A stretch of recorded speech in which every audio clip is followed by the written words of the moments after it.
15ই August স্বাধীনতা দিবসের মূল যে প্রোগ্রাম, সেটা আমাদের আসাম রাইফেলসে হবে স্টেট লেভেল প্রোগ্রাম। বিগত বছরের মতোই এই প্রোগ্রামের একটা অন্যতম উল্লেখযোগ্য অংশ হচ্ছে মিডিয়া কাভারেজ, কেননা তার মারফতে এই প্রোগ্রাম, তার যে মেসেজ, সবটা সমস্ত রাজ্যবাসীর কাছে পৌঁছায়।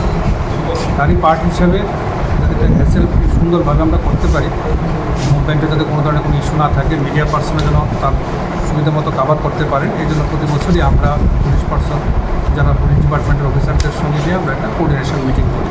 তারই পার্ট হিসেবে আজকের এই মিটিংয়ে আমাদের বিস্তারিতভাবে সমস্ত বিষয় নিয়ে কথা হয়। আমরা আশা করছি বিগত দিনের মতো এবছর সর্বাঙ্গসুন্দরভাবে আমাদের এই কর্মসূচি রূপায়িত হবে। নতুনত্ব কোনো কিছু কি অ্যাড করা হয়েছে? নতুনত্ব তো কিছু না, তবে হ্যাঁ, আগামী আজকে যে কথা হয়েছে, আমাদের আগামী 10 তারিখের মধ্যে যারা ইন্টারেস্টেড মিডিয়া পার্সন আছেন, ওনারা ওনাদের আইডেন্টিটি কার্ড জন্য আমাদের কাছে ফটোগ্রাফ দেবেন। উইদিন 12 আমরা এটা হ্যান্ড ওভার করবো। 13 তারিখ হচ্ছে ড্রেস রিহার্সাল, 15 তারিখ।